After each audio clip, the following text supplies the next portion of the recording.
나의 두 발이 향하길 원해요. 나의 마음이 아버지의 마음 알아.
거친 파도 날 향해 와도 주와 함께 날아오르리. 폭풍 가운데 나의 영혼 잠잠하게 주를 보리라.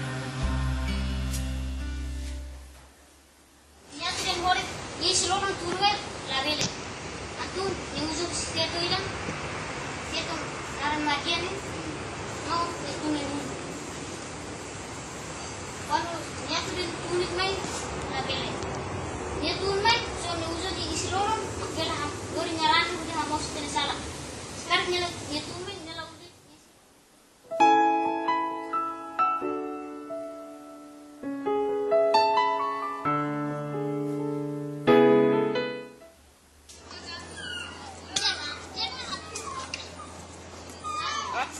Fuera sini.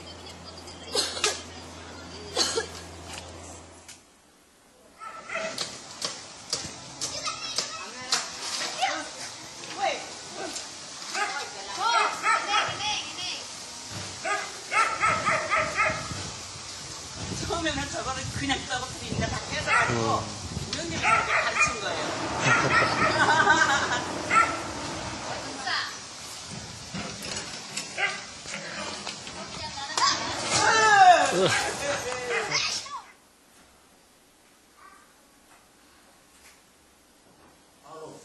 Paulo yang raside, kenapa ada orang kalis pada lahat.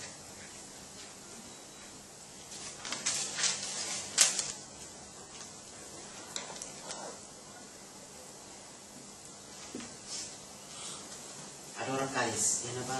Yesus Kristus nanorin di Paulo, misteri ini Paulo, kenapa ada orang kalis? Entah ada orang kalis nih, Anissa terpilih di jalan Paulo kalis, emang ada orang kalis.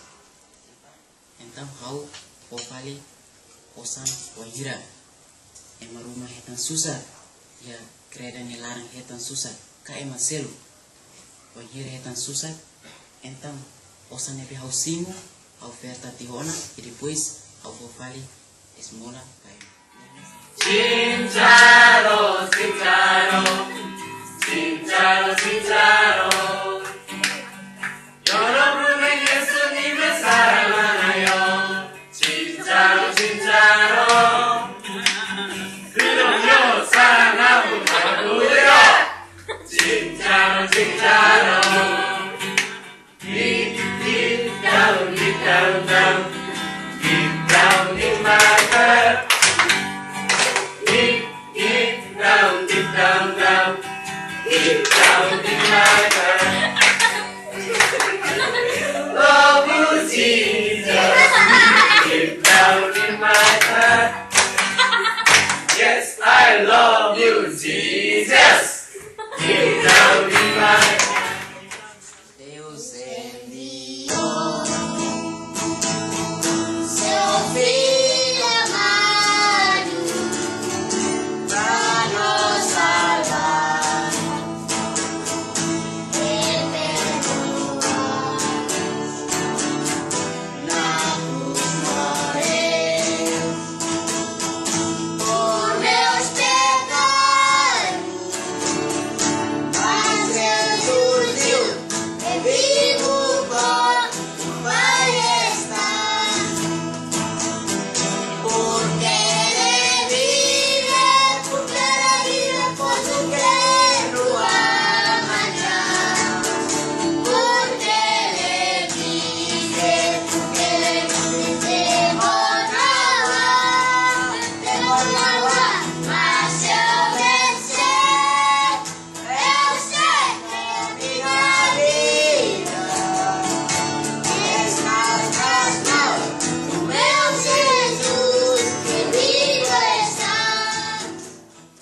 주님 안에 나 거하리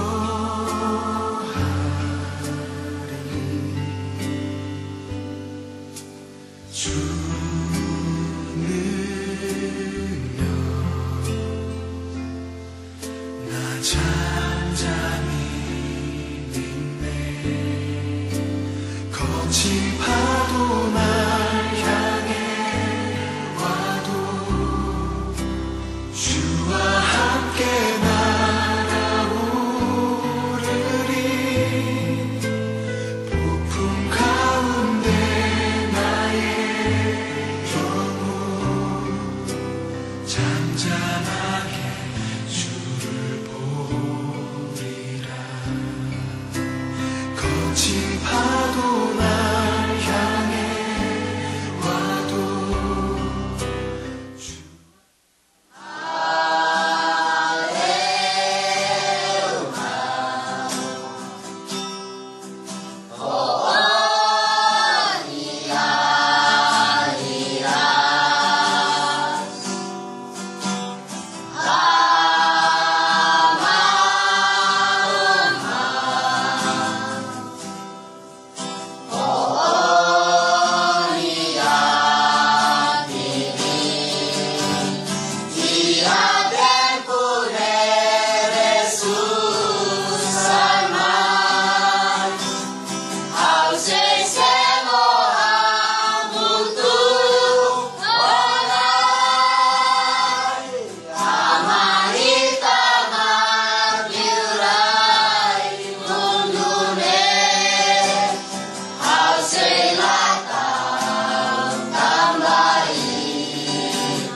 안녕하세요.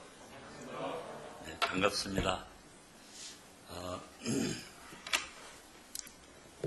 어제 거제도 저녁에 도착해가지고 아침에 거제도 예배당에서 잘 쉬고 아침에 제가 그 사역하는 이후로 구원받은 이후로 지금까지 한 번도 장로 형제님이 그 음식을 만들어준 걸 먹어본 일이 있었는데 그 거제도 교회 와가지고 우리 장로 형제님께서 친히 토스트를 하고 수프를 끓여서 제가 그 대접을 받는 먹는 빵을 먹겠습니다. 나이가 어리든 적든 또 모임이 많든 적든 모임이든 간에 그런 일이 없었는데 오늘 장로님이 이렇게 다리가 불편하셔가지고 주님 이름으로 그렇게 하셨는지 정말 아주 융수한 대접을 받았습니다. 아주 감사드립니다. 오늘 말씀 먼저 사무엘 상입니다.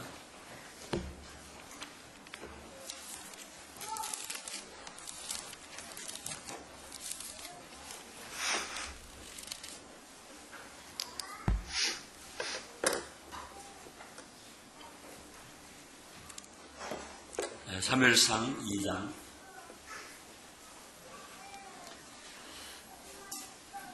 30절 말씀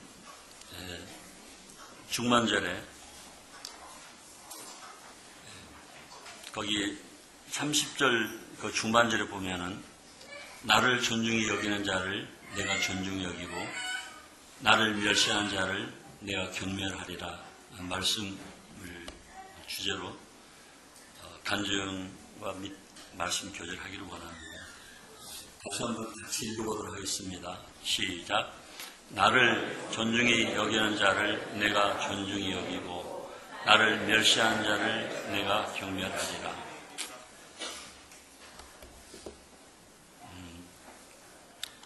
저는 이제 이 말씀을 가지고 생각하면서 그 누가복음에 보면은 누가복음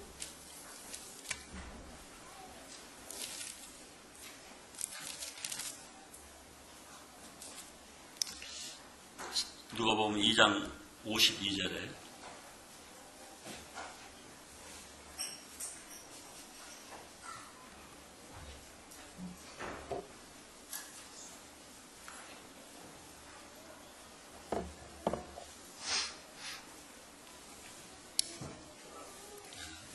제가 읽어드렸습니다. 예수는 지혜와 키가 자라가며 하나님과 사람에게 더욱 사랑스러워 가시더라.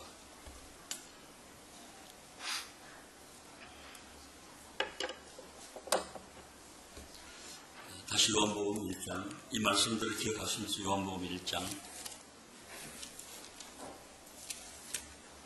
1절 말씀 보도록 하겠습니다.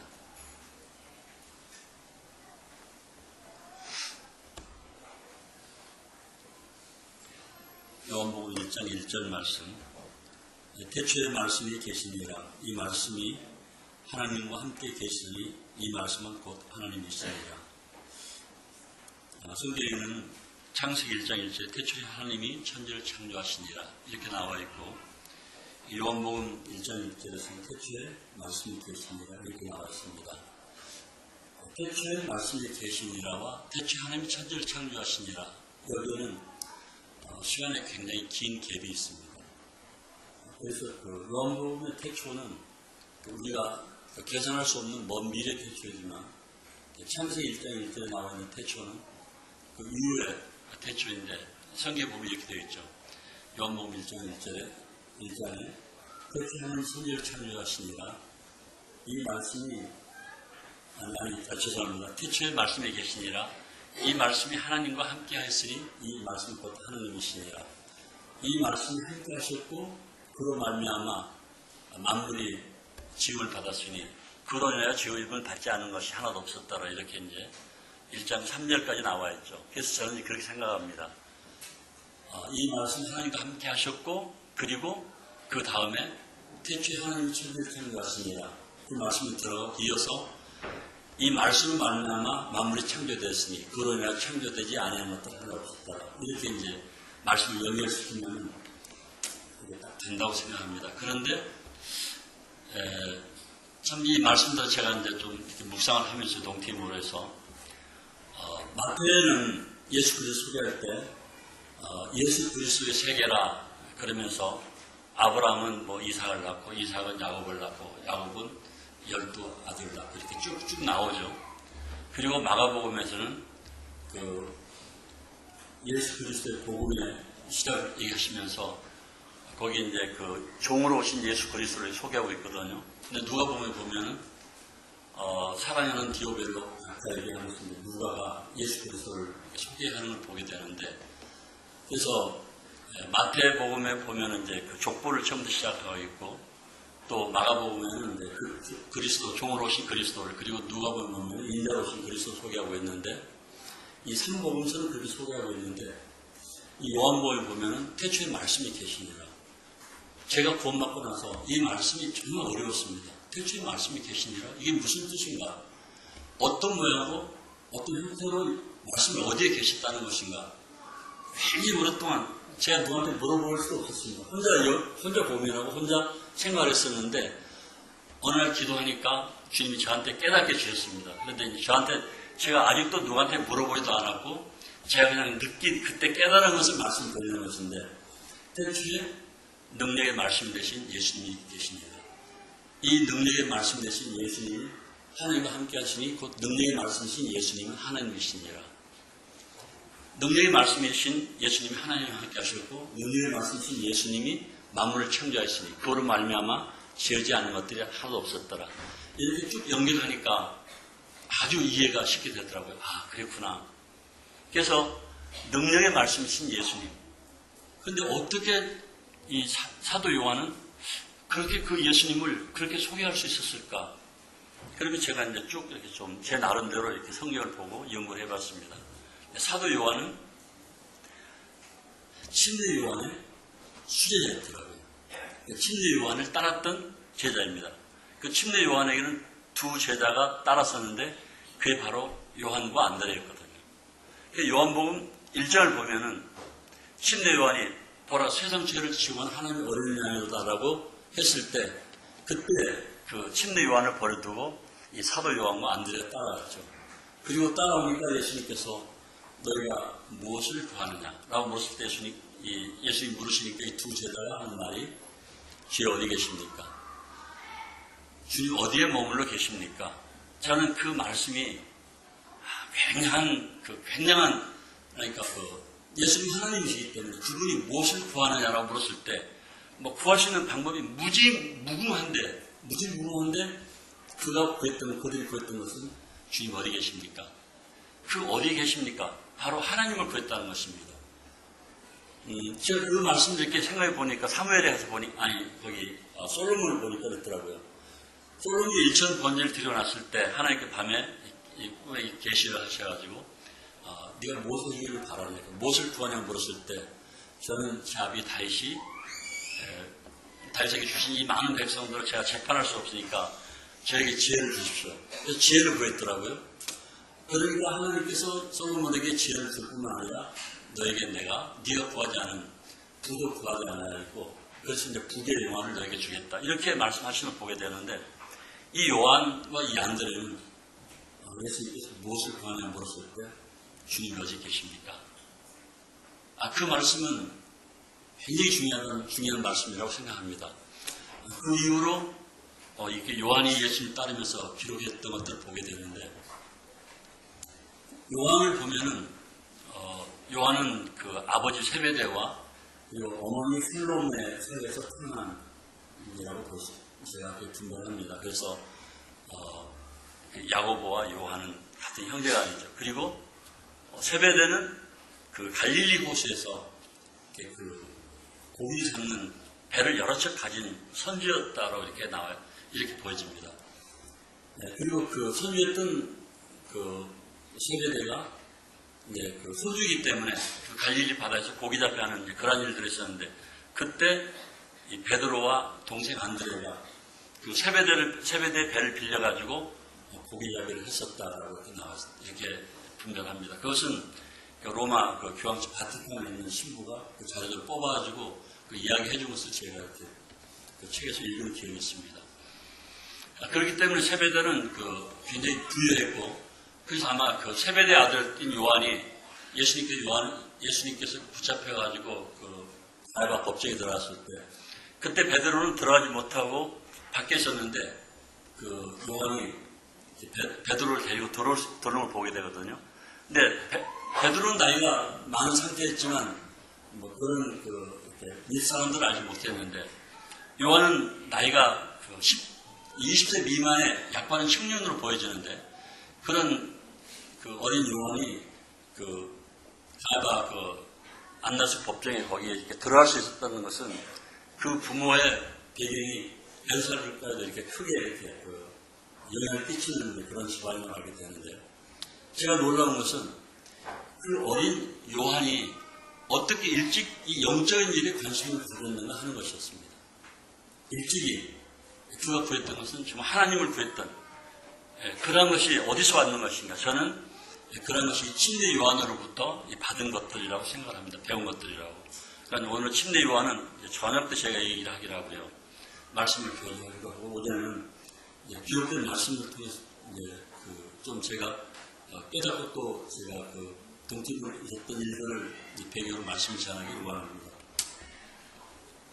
그래서 지금 이 사도 요한이 이제 쭉 성경을 기록해 갖고 예수님의 생애를 쭉 기록해 갔습니다. 그래서 요한복음 6장에 보면은 그 예수님께서 이제 떡에 대해서 나오죠. 내 살을 먹지 아니하고 내 피를 마시지 아니하면 나와 상관없다. 그리고 그래서 주님께서는 또 요한복음 13장에서는 그 물로 이렇게 발을 씻기시고 베드로가 주님 뒤에 발을 씻길 수 없습니다 그랬을 때 내가 네 발을 씻기지 않으면 넌 나와 상관없느니라. 그때 베드로는 이제 주님 앞에 더 이렇게 확실한 주님의 그 관계를 더 이렇게 돈독한 관계를 유지해서 그러면 저에게 목욕을 시켜주십시오. 그때 예수님께서 목욕한 자는 발밖에 찢을 필요가 없느니라 이렇게 말씀하시는 걸 보게 되거든요. 그래서 이 주님의 말씀, 주님의 이 말씀은 물로도 표현되고 떡으로도 표현되고 여러 모양으로 표현되는 것 같습니다. 그래서 제가 그런 말씀을 생각하면서 우리가 떡을 뗄 때도 그 떡을 보면서 주님의 몸을 상징하는 이라기보다는 떡을 가지고 있는 의미는 주님의 말씀이다라고 생각합니다. 자, 그러면 왜 요한복음 6장에서 내 살을 먹지 않냐고? 우리 어떻게 예수님 살을 먹습니까? 그런데 요한복음 1장 14절에서 말씀이 육신이 되어 우리 가운데 거하시매 우리가 그 영광을 보니 하나님의 독생자의 영광이요 우리와 지혜가 충만하더라. 말씀이 육신이 되어 오신 그분이라는 것이죠. 그러니까 말씀이 육체를 입고 이 땅에 오신 것이죠. 그래서 예수님은 본래 말씀이셨기 때문에 빛이 있어라 하심에 빛이 하나님 보시기 좋았더라. 그때 말씀으로서 만물을 창조하셨고 육신을 입고 오셨지만 그 속에는 말씀이시기 때문에 그분이 바다에 잔잔하라 했을 때 바다에 잔잔하면서 마가복음 4장에서 볼 수 있거든요. 그러니까 우리 마가복음 4장에서 그 파도가 풍랑이 엄청 세게 일어나는 갈릴리 호숫가에 그때 그 지하들 주님 우리가 죽게 되면서 돌아보지 아니하십니까? 라고 이제 말해서 주님이 바다에 잔잔하라 그랬는데 그것도 그 이스라엘 랍비 문서에 그때 당시에 그 사건 그렇게 큰 풍랑이 있었다는 것이 기록되어 있었다라고 스코틀랜드에서 오신 그 보이드 에이커링제님이 그 말씀하시더라고요. 그래서 성경의 모든 기록된 것들은 거시였고 정말 그 확실한 것들만 기록됐는데 예수님께서 그런 풍랑이 있는 바다를 향해서 막 그 소리가 엄청 컸겠죠. 그러니까 그 갈릴리 바다에서는 제자들의 생활의 터전이잖아요. 베드로나 안드레나 야고보나 요한이나 빌립이나 그들 다 그쪽 갈릴리 출신들인데 그들은 항상 고기 잡았던 사람들이거든요. 그러니까 풍랑이 어떻게 부는지 바람이 어떻게 부는지 그런 모든 것도 알고 있다는 것이죠. 그런데도 풍랑이 일었을 때 그들이 주여 우리가 죽게 되면서 돌아보지 않으십니까? 라고 한다면 그 풍랑이 얼마나 센 것인가를 우리는 기억할 수가 있는 것이죠. 지금 말해서 하리케인이 언제 천몇 년도에 왔다라고 기록되어 있는 것처럼 그때 그 풍랑이 있었던 것도 랍비문서에 기록됐다고 하는 것을 기록되어 있다고 하는 얘기를 제가 들었습니다.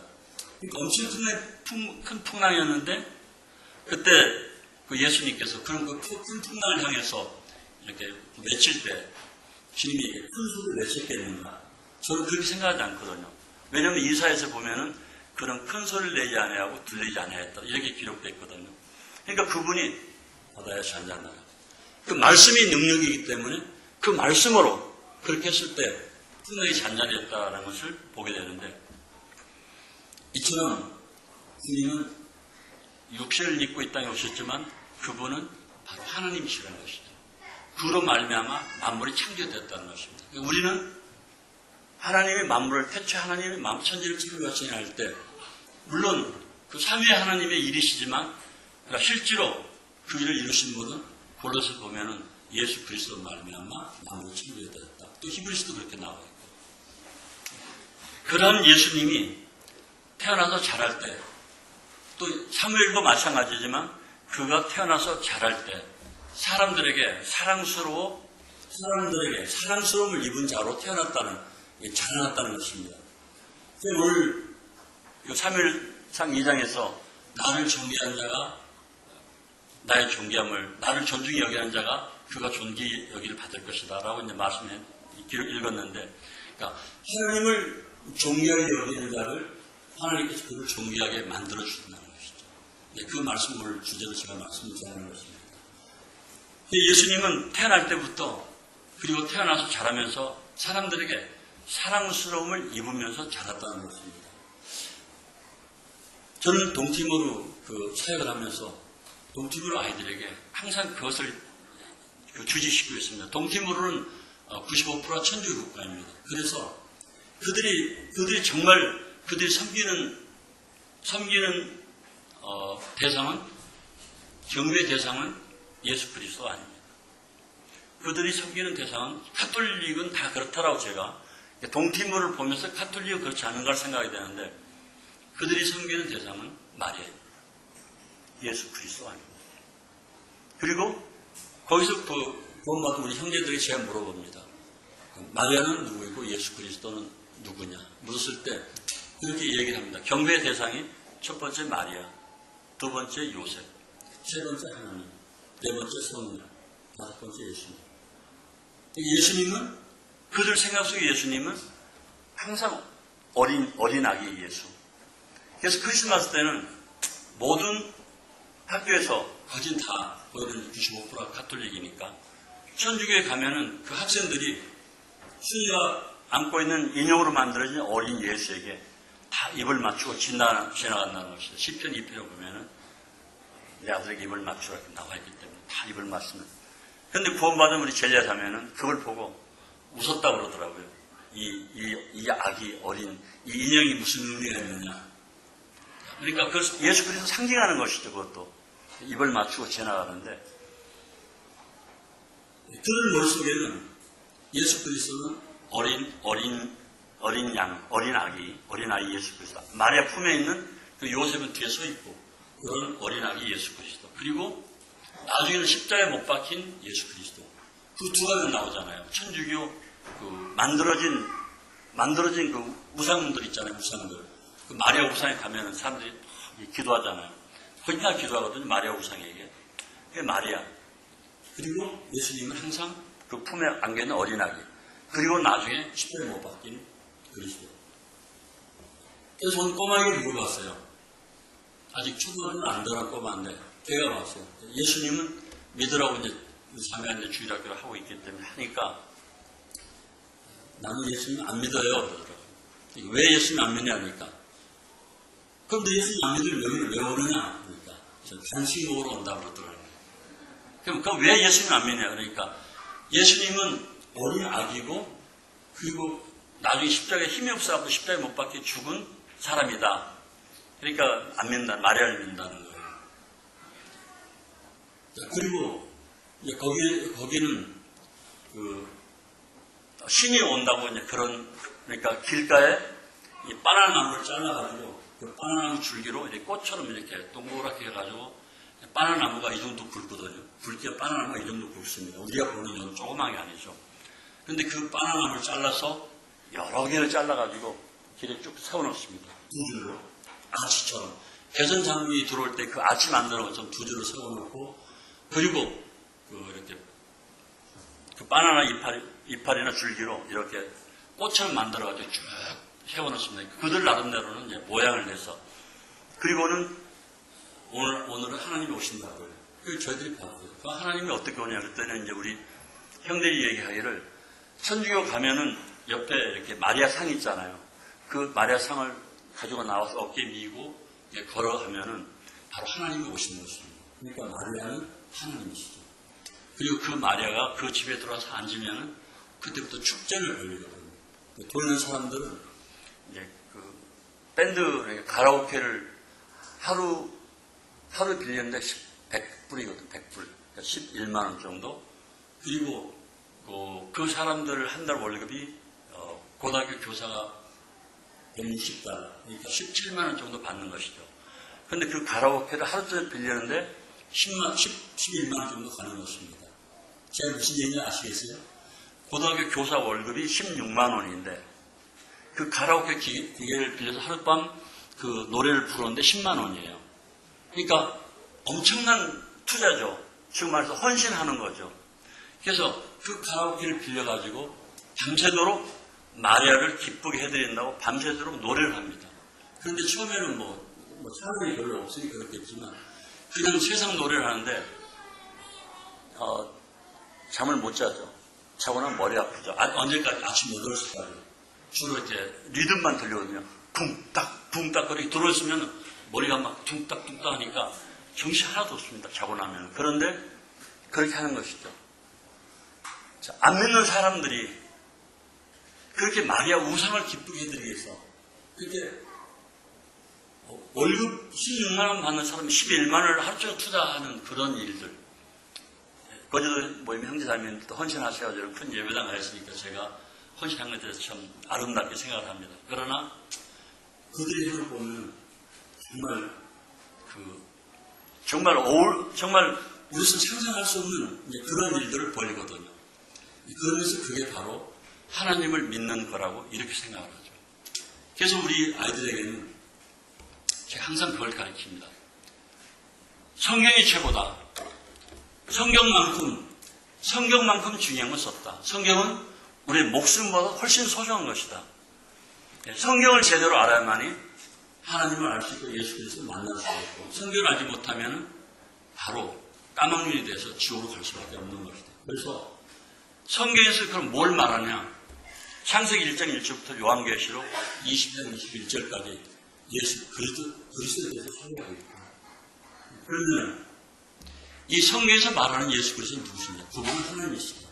그럼 그분은 왜 이 땅에 오셨느냐? 그분이 이 땅에 오신 목적은 바로 하나님 아버지를 소개하기 위해서다. 저는 그렇게 가르칩니다. 예수 그리스도가 이 땅에 오시지 않았다면 우리는 예수 그리스도를 알 수 없습니다. 왜냐하면 그분은 감춰진 비밀이라고 골로새에 나와 있거든요. 그리고 그분이 이 땅에 오신 목적은 아버지를 소개하는 것이었거든요. 아버지를 소개하는 것. 그래서 아버지를 절대 알 수가 없는 것이죠. 하나님 아버지를 어떻게 합니까? 그러니까 예수 그리스도가 이 땅에 오셨기 때문에 그분의 소개를 통해서 하나님 아버지를 알 수가 있는 것이죠. 그래서 많은 사람들은 그렇게 얘기하죠. 우리 일반인들 말고 이스라엘 사람들 중에서 모세는 그렇게 말합니다. 하나님의 영광을 저에게 보여주십시오. 그때 하나님께서 출애굽기 33장에서 그렇게 말합니다. 모세야, 나를 보고 살 자가 없다. 하나님 보고는 어떤 피조물도 살 수가 없는 것입니다. 그래서 내가 너를 발틈에 두고 내 손으로 덮은 다음에 내가 지나간 다음에 네가 내 영광을 보리라. 뒤에 영광을 보리라.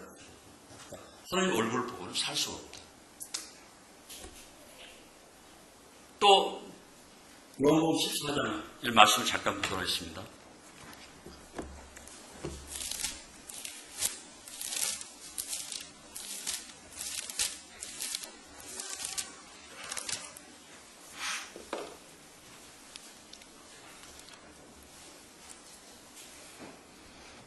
요한복음 14장 8절입니다.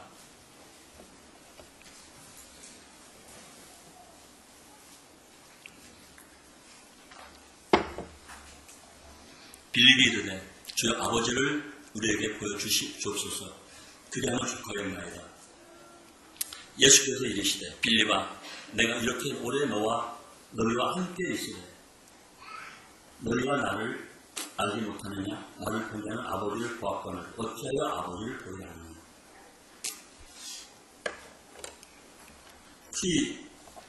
이 부분에 대해서 저도 이 말의 깊은 뜻을 잘 몰랐습니다. 아버지를 보여달라고 하면은 아버지를 보여줄 수 있는 예수님이신데 왜 아버지를 보여달라니까 왜 나를 본 자는 아버지를 보았다고 그렇게 말하는 것인가? 굉장히 오랫동안 제가 누구한테 물어보지도 않고 제가 훈련에서 1년 동안 공부해서 수없이 많은 시간들을 이렇게 앞선 일꾼들과 교제했고 그랬지만 이 말씀에 대해서는 이렇게 저한테 이렇게 가르쳐 주는 분이 없었습니다. 아버지를 보여주십시오. 그때 예수님께서 나를 본 자는 아버지를 보았느니라. 왜 이 말씀이 무슨 뜻일까라고 했는데 최근에 제가 그 뜻을 여러분들 이미 알고 있는 것일지 모르겠습니다. 제가 최근에 깨달았다는 것입니다. 전에는 머리가 좀 잘 안 돌아가는 사람이거든요. 왜 그럴 수 있을까 생각해 보니까 그렇더라고요. 아버지를 보여주십시오. 그럼 아버지를 보여주시면 어떤 모습을 보여주겠습니까? 형상으로 아버지를 보여달라니까 인간이 하나님 아버지를 볼 수 있는 형상이잖아요. 보여달라고 했을 때 형상을 보여달라는 것이잖아요. 그럼 하나님의 아버지의 형상은 오로라 같은 모습일 수도 있고 태양과 같은 모습일 수도 있고 너무 환해서 볼 수 없는 빛이라고 성경에 기록되어 있는 빛일 수도 있고 여러 모양으로 나타나시지만 그러나 그래서 그 분의 그 외적인 형상을 봐서 우리에게 무슨 유익이 있겠어요? 형상을 보았다. 그러면 우리에게 남는, 우리에게 유리가, 그러니까 그 아버지 형상을 보여달라고 했을 때 아버지 형상을 보았다면은 또 그 형상을 보고는 빌리에게 어떤 유익이 있겠어요? 제가 생각해 봤습니다. 무슨 유익이 있을까? 생각해보면 아무 유익이 없더라고요. 그럼 오로라처럼 오로라 같은 모양이라? 그럼 인간들은 어떤 형상을 보고 거기에 경배하기를 원하니까 그냥 어떤 뭐 조가가 하는 그런 쪽으로나 유리할까? 보이지 않는 형상을 보여달라고 할 때 그 형상을 보여줘서 사람에게 유익이 되는 거 아무것도 없더라고요. 그런데 왜 빌립은 보여달라고 했을까? 우리가 다 가지고 있는, 우리 모든 사람들이 궁금한 게 하나님의 모습이거든요. 어떻게 생겼을까? 뭐 하얀 백발을 하고 뭐 수염 있게 늘어뜨리는 뭐 신성 같은 모습일까? 아니 오로라처럼 이렇게 막 흔들리는 모습일까? 우리 알 수 없는 것이죠. 그러나 예수님께서 나를 본 자는 아버지를 보았느니라. 왜 예수님은 나를 본 자는 아버지를 보았느라고 했을까? 그 말씀을 쭉 묵상해 보게 될 때, 아, 그렇구나. 그분의 외모가 아니라 그분의 성품을 통해서 아버지의 성품을 알 수 있는 것이구나 라는 생각하게 됐습니다.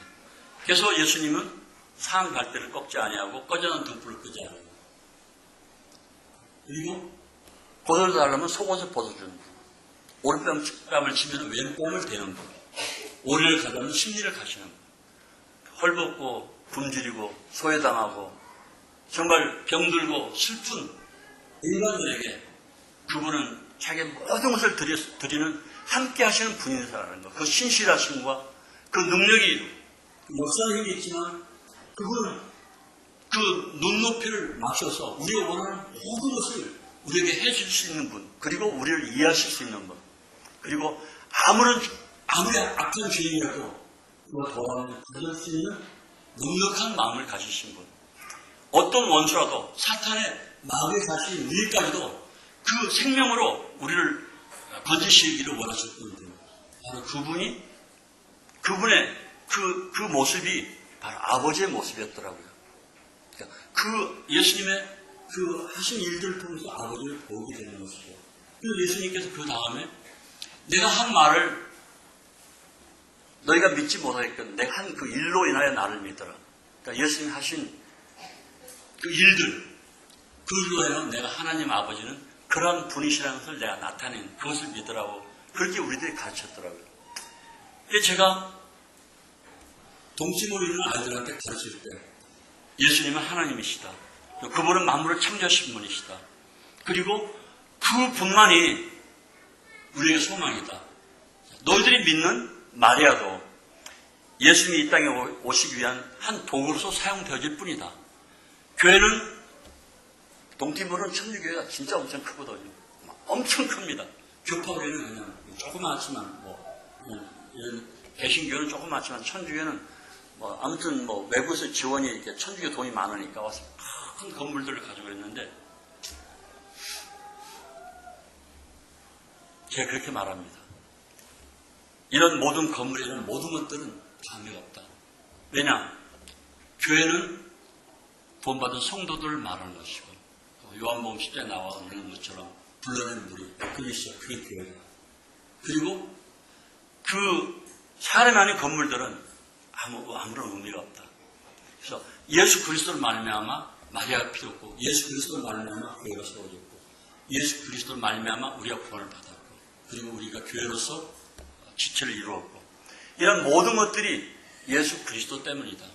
그분이 없다면 우리는 차라리 이 세상에 태어나지 않을 만도 못한 자들이다 하면서 계속 그리스도만을 소개하고 있는 게 그런 것입니다. 그래서 제가 오늘 말씀드리고자 하는 중요한 것은 어릴 때부터 아이들을 어떻게 훈련시키냐에 따라서 아이들을 어떻게 훈련시키냐에 따라서 그 아이들이 커서 여러 가지 모양으로 나타나기 때문에 아이들의 교육이 필요하다는 것을 내가 우리 아이들한테 가르칩니다. 너희들한테.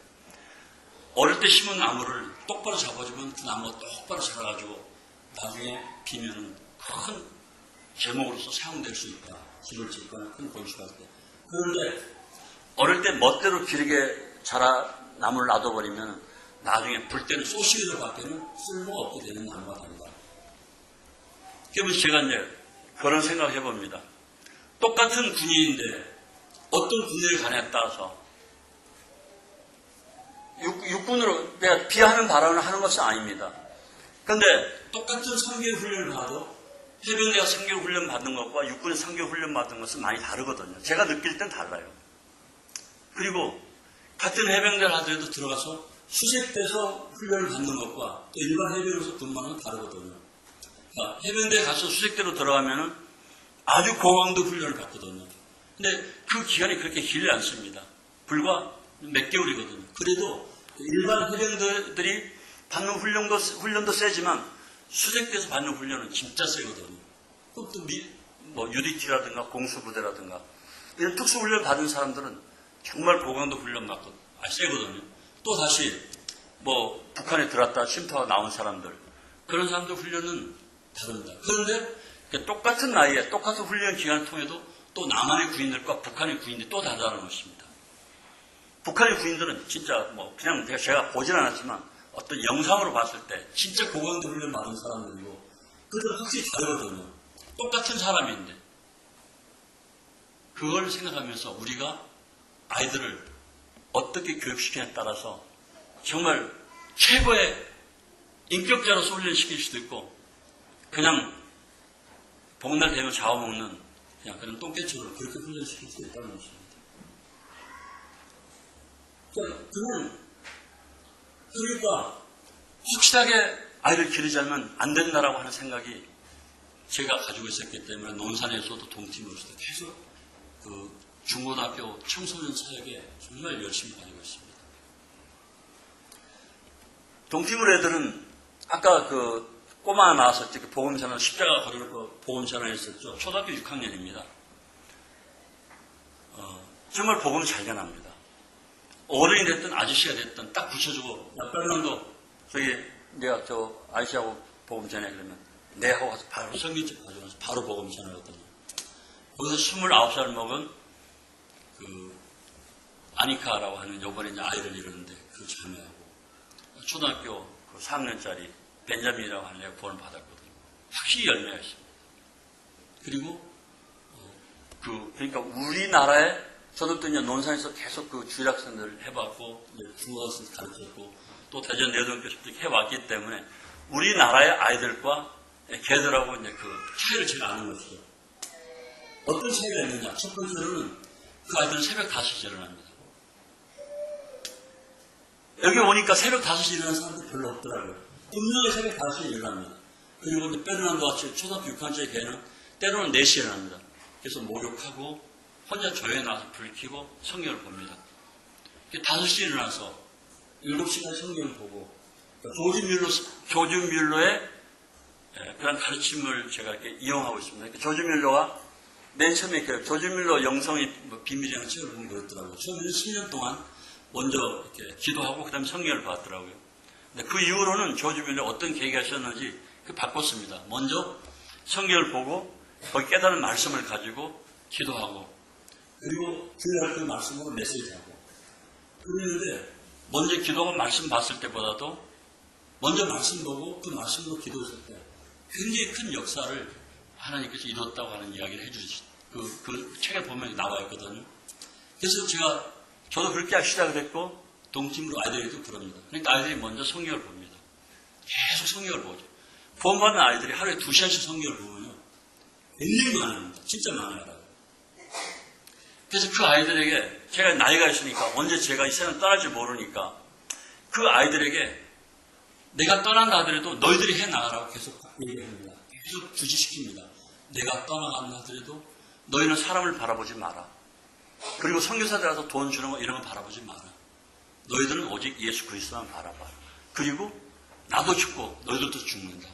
내가 조금 먼저 갈 뿐이지 너희들도 곧 따라올 것이고 그리고 우리가 죽었은 이후에 예수 그리스도 앞에 갔을 때 내가 어떻게 살아왔느냐 결산하게 된다. 우리 아이들한테 그렇게 말합니다. 우리는 결산하게 된다. 이 세상에서는 우리가 임의대로 살 수 있다. 그렇지만 딱 이 죽음의 커튼, 죽음의 휘장을 넘어가면은 이 세상에서는 그 화창하고 아름다운 내가 추구했던 많은 것들이 이 휘장을 딱 넘어가게 되면 육체가 가는 것이 아니기 때문에 이 세상에 추구한 것도 육체들이다. 그런데 이 휘장을 넘어가는 것은 육체가 아니라 우리 영혼이 넘어가는 것이다. 그러니까 육체는 모든 것들을 소유하기를 원하지만 영혼은 아무것도 그걸 소유하기를 원하지 않는데 필요가 없다. 그러면 어떤 것이 필요하느냐? 시장을 넘어서 그리스도 앞에 갔을 때 내가 있으면 살아왔던 삶을 결산하게 된다. 그때가 가장 두렵고 그때가 가장 무서운 것이다. 나는 무서운 것이라고 표현합니다. 그때 가서 너는 뭐하러 왔느냐? 라고 주님이 물으신다면 그때만큼 두려운 것은 없다고 생각합니다. 왜냐? 그것은 영혼을 계산하는 삶이니까. 영혼을 이제 시작하면서 지나온 것들을 마감하는 삶이니까요. 그럼 많은 핑계들이 될 수 있고 많은 것들이 말할 수 있겠지만 주님이 말하는 것은 네가 정말 내 뜻대로 살아왔느냐라는 것입니다. 그래서 마태복음 7장에 보면 그날에 이르러 많은 사람들이 나더러 주여 주여 이르더니 뭐 귀신을 쫓아내고 선지자 노릇하며 큰 미래를 그러니까 어떤 큰 능력의 역사하는 이라는 것들을 하지 않았습니까? 하지만 주님께서는 내가 너희를 알지 못한다. 그건 이제 구원받지 못한 사람들이 주님의 이름을 빌려가지고 한 일들이기 때문에 모르나가겠지만 구원받은 사람이라 하더라도 우리가 주님 앞에 갔을 때 이 모든 것들이 바로 여기 이 휘장을 넘어가기 전에 그때 우리는 뭔가를 보게 될 것이고 그리고 우리 눈에 흙이 들어갈 때 이미 우리의 영혼은 이미 다른 곳에 가 있거든요. 그것은 주님 앞에 가 있는 것이죠. 그리고 거기에서 우리가 살았던 모든 삶에 결산하게 되거든요. 그래서 우리 아이들한테 항상 그걸 말합니다. 너희들은 언젠가 결산하게 된다. 그때를 위해서 살아가라. 그래서 아이들한테 그렇게 해야죠. 공부는 1등을 해라 말합니다. 공부는 1등을 해라. 왜냐?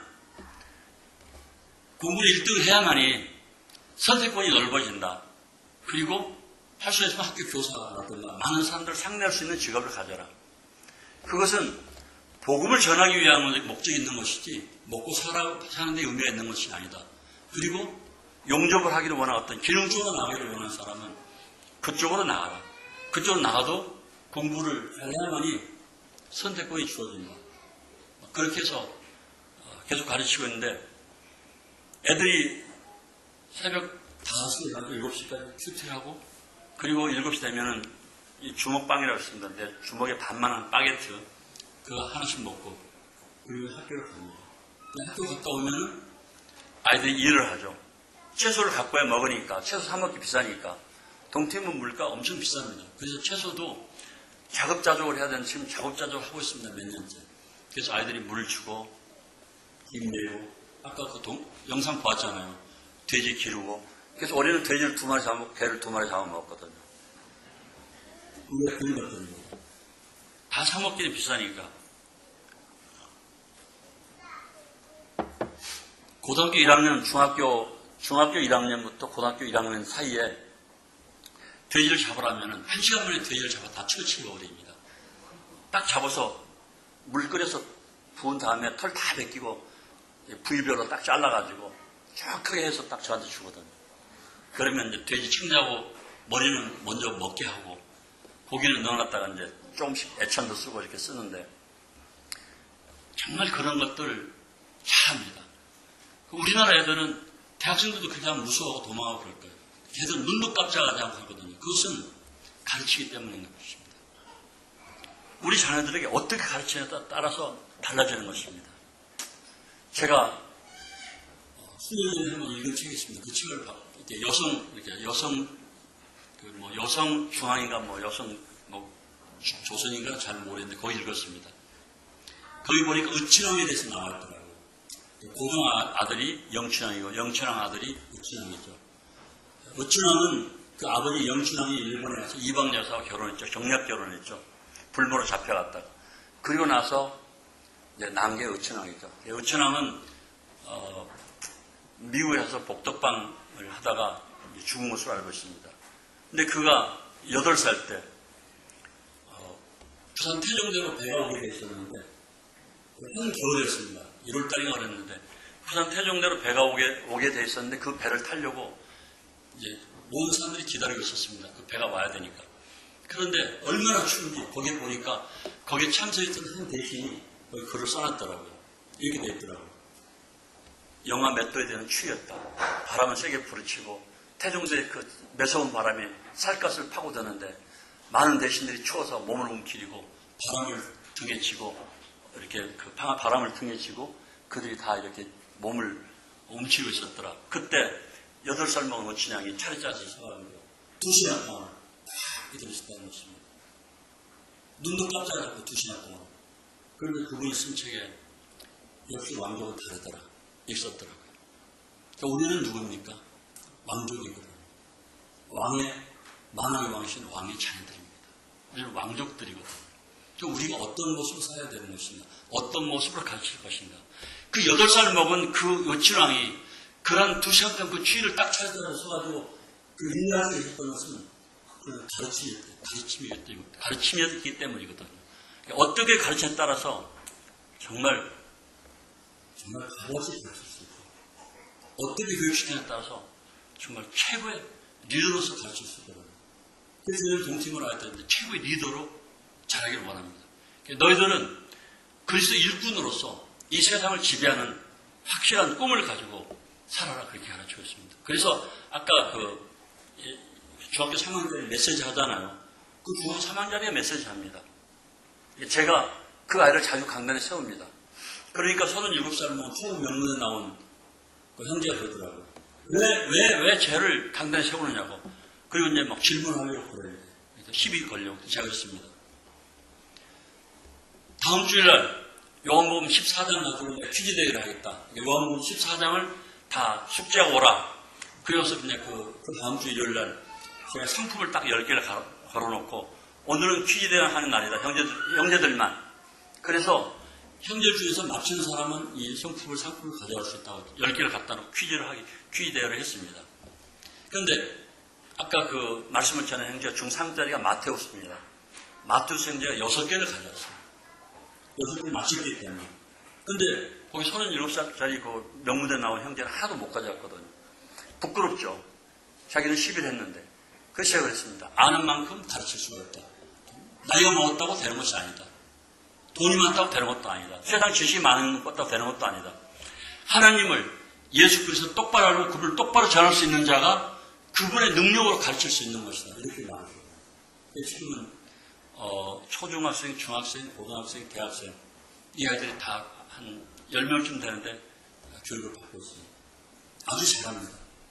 그래서 그 마테우스 같은 경우는 제가 성경을 복음을 전하려고 이렇게 찾다가 미처 못 찾으면 형제님 이 말씀 안 이렇게 하고 찾아주게 돼요. 중3 때인데. 그래서 앞으로 그 중1짜리 노벨 같은 그런 애들 정말 성품이 좋습니다. 원래는 그 나라 애들이 원래는 계속 도둑질하고 거짓말하는 애들이거든요. 하나님 말씀이 그 속에 들어와서 그 아이들을 말씀으로 가르치니까 변화가 되는 것이죠. 우리 자녀들을 일찍부터 하나님 말씀으로 가르치십시오. 어떤 형제님이 있습니다. 안양에.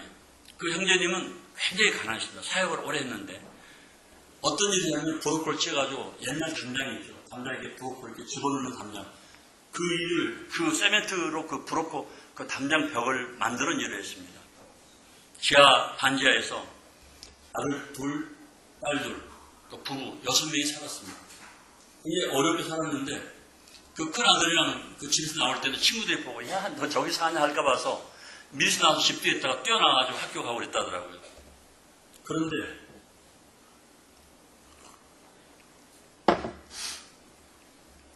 그 큰 아들이 결혼해가지고 이대에 나온 자매하고 결혼했습니다. 근데 아들이 아이가 없었어요. 한 오랫동안 아이가 없었던 걸로 알고 있습니다. 같이 살고 있기 때문에 너무 좁은 데 함께 사니까 어떤 스트레스가 그 아이를 낳을 수 있도록 하지 않을 것 같아요. 여자의 몸으로서 아마 그런 그 허락이 안 된 것 같아요. 몸이 받지 않아요. 아마 그렇게 살았습니다. 그런데 98년도인가요, IMF가? 그때 그 큰 아들이 다 회사 잘렸습니다. 구조조정에 걸린 것이죠. 그래서 이제 쉼터 돼가지고 집에 있는데 그 회사로 전화 온 것입니다. 미국에서. 그래서 거기 미스터 박 좀 바꿔달라고. 그러니까 지금 여기 직장 그만두고 집으로 갔다고.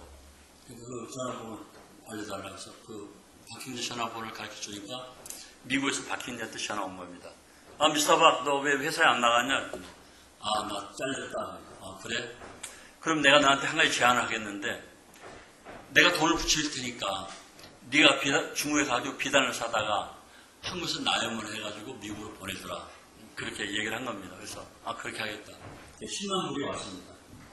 10만 불을 가지고 미국 가서 비단을 사다가 나염을 한국에서 잘하니까 세계적인 수준이기 때문에 그 나염을 해서 미국으로 보냈습니다. 그렇게 계속 일하다 보니까 그게 굉장히 그 수입이 좋은가 봐요.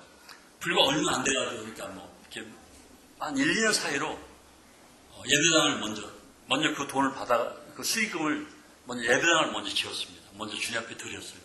그 다음에 아버지 집 사서 드리고 비싸잖아요. 안양 그쪽은 뭐 32평짜리 보통 4, 5억씩 가니까 먼저 아버지 집 사서 드리고 그러면 이제 그 자기 집 사고 그리고 이제 아들 낳았습니다.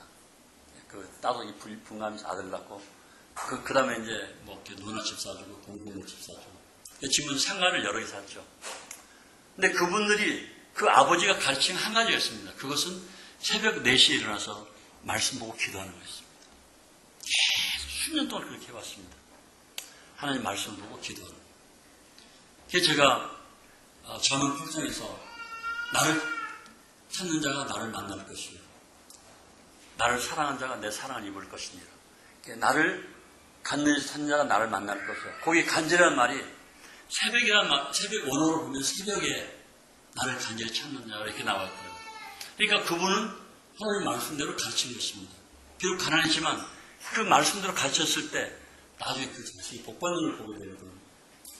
그래서 새벽에 일어나서 주님과 교제하는 것, 그리고 아이들을 말씀으로 양육시키는 것, 그것이 바로 성공의 비결이라는 것이죠. 동팀의 아이들은 지금 그렇게 하고 있습니다.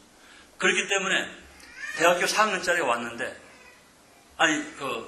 이제 말씀을 줄이면서 하려는 말씀드리겠는데, 그 동티모르의 호르타 대통령, 이번에 한국에 오니까 뉴스에 나오더라고요.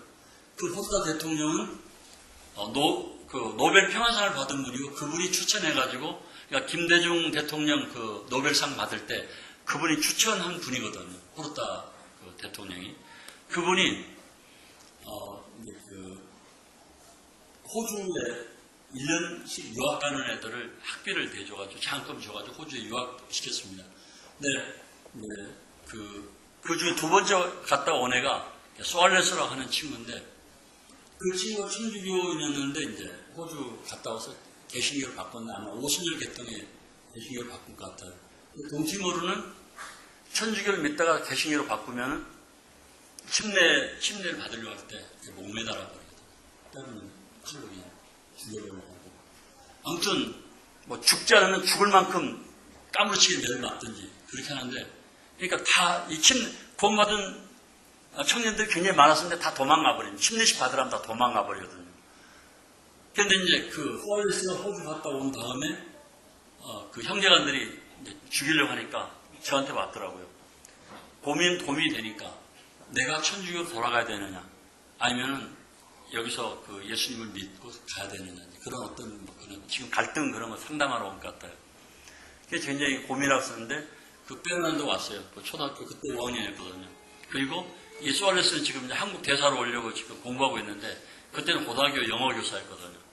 그러니까 이제 고등학교 영어 교사가 와 있는데 이 초등학교 5학년짜리 온 거예요. 그러더니는 그런 얘기 하는 거예요. 그럼 고민하는 얘기를 옆에 듣더니는 형 구원 받았어?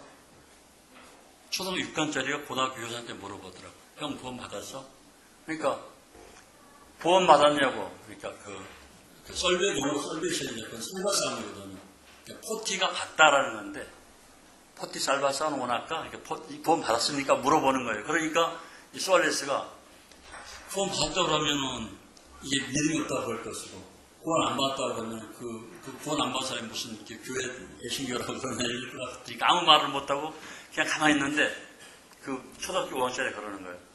형 구원 받았으면 죽음을 두려워하지 마. 구원 받은 사람은 죽으면 바로 천국으로 이사 가는 거야. 천국으로 이사 가면 얼마나 좋아. 왜 이 땅에서 뭐가 두렵다고 그렇게 두려워해. 죽으면 천국으로 이사 가는데. 예수님 믿는 구원 받은 사람은 두려워할 필요 없어. 이렇게 얘기하니까 이 고등학교 선생이 얼굴이 까만 얼굴인데 아무튼 좀 표정이 이상한 표정을 짓더라고요. 이처럼 어린아 하더라도 훌륭한 일을 할 수 있거든요. 사무엘은 나이가 어렸죠. 그래서 제가 그럽니다. 사무엘은 나이가 적었다. 아주 어렸다. 그러나 그가 이스라엘에 오직 여호와의 음성을 듣는, 그 당시 여호와의 음성을 듣는 유일한 사람이었다. 어린 사무엘이, 10살도 안 된 어린 사무엘이 여호와의 음성을 듣는 유일한 사람이었다. 하나님은 나이가 적고 많고 지식이 많고 적고 돈이 많이 있고 없고 등치가 크고 적고 그런 것을 보지 않는다. 그 중심에 정말 무엇을 찾느냐에 따라서 다른데 사무엘은 오직 성전에서 여호와 말을 구했던 것이다. 그렇기 때문에 사무엘에게 여호와의 음성이 들렸던 것이다. 그래서 너희가 무엇을 구하느냐? 하나님의 음성을 구해라. 매일같이 예수 그리스도 음성을 구하고 그분의 음성을 따라서 살아가라. 그러면 절대 인생이 실패하지 않는다고 가르칩니다. 물론 우리 훌륭한 김병환 선생님 거제도 교인을 내가 이런 말이 어울리지 않느라고 생각하지만, 그러나 이제 제가 오늘 예배드리면 느끼는 것은 애들 소리가 크다는 것이죠. 너무 시끄럽고 교육 부재 아닌가 싶은 생각이 들어요. 왜냐? 제가 1990년에 홍콩에 갔었는데 짝퉁 모임에 갔었거든요.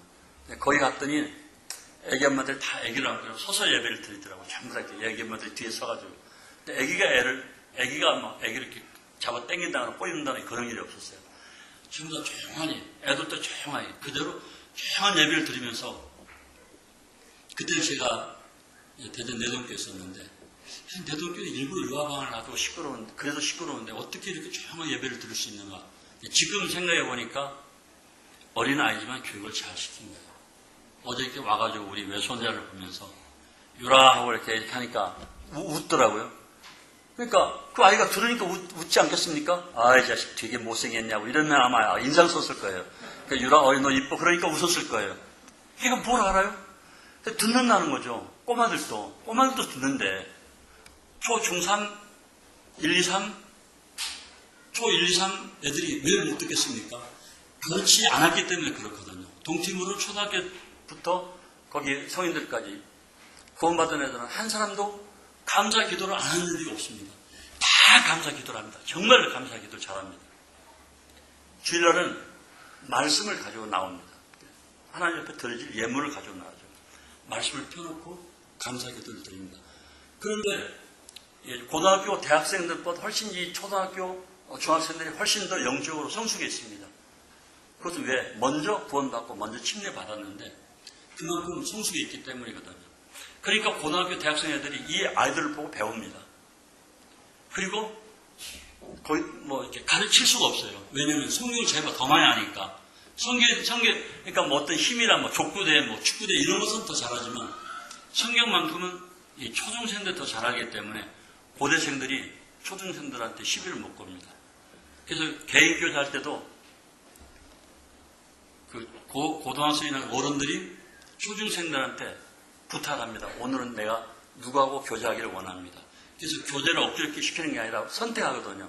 그러니까 영적으로 어린 사람이 영적으로 성숙한 사람을 선택하는 것이죠. 선생을 고른다는 것입니다. 그러니까 그렇게 해서 복음도 전하고 그러니까 무리가 없더라고요. 그렇게 해 나가고 있습니다. 그래서 저는 형제 자매님들에게 아이들을 일찍부터 훈련시켜서 분명한 하나님의 자녀로 기르면은 형제 자매님들 모두가 편하다는 것입니다.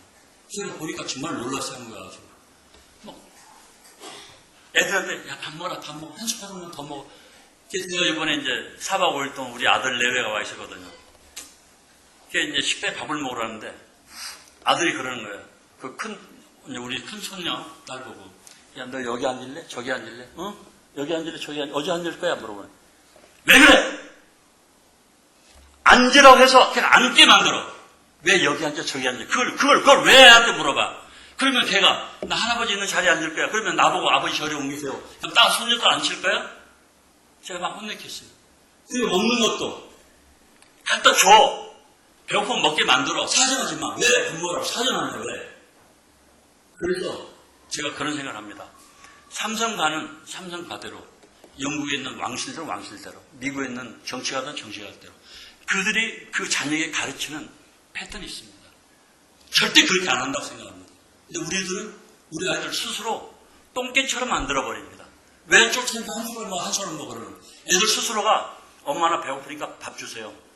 그러면 밥을 주고 엄마 나 맛없어요. 그러면 다음에 배고플 때 먹어라.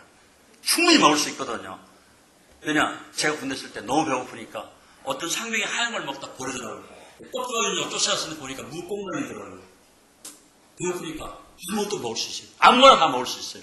근데 배부르면은 아무리 좋은 걸 줘도 정말 먹기 싫어하거든요. 그러니까 애들이 충분히 아무나 어른들이 시키는 대로 할 수 있도록 성숙한 애들이 나중에 큰 아이가 된다는 것입니다. 왜? 그렇게 배웠으니까. 근데 쫓아다니면서 이거 할래 좋아할래. 애가 커가지고 대전에 그런 사람 봤습니다. 형제님도 돈 잘 벌고 자매님도 돈 잘 버는데 아들 하나에 2딸이 있었는데 새벽에 4시에 도망가 버렸어요. 서울. 왜? 아들이 카드를 써가지고 이제 신체 포기 값을 쓰라고 그러니까 서울로 도망가 버린 거예요.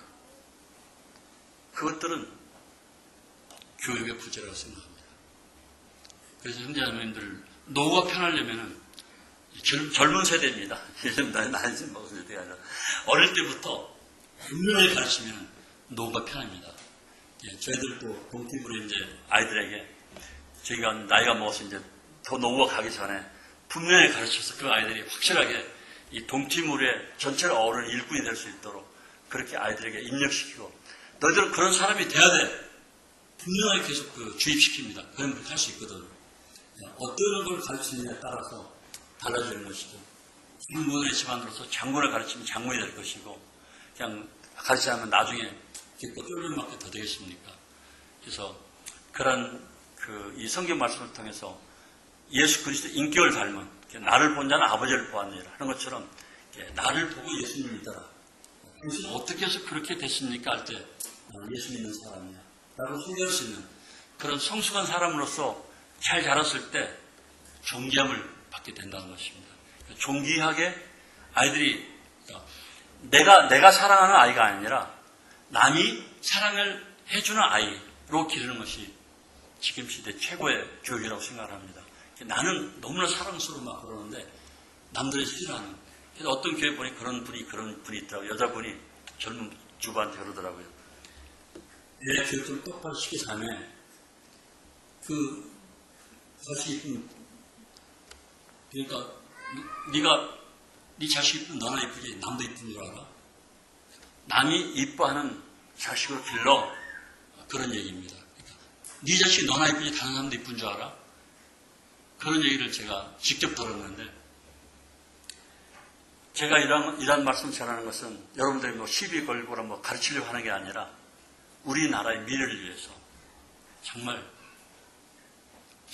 아이들을 잘 길러야만이 후대교에서 자란 아이들이 나중에 정말 대한민국의 훌륭한 일꾼들이 될 것 같아서 다만 이렇게 말씀을 전하는 것입니다. 혹시 제 말씀 속에 잘못된 것이 있으면 나한테 와서 나중에 저를 책망해 주시면 좋겠습니다. 말씀 드리겠습니다.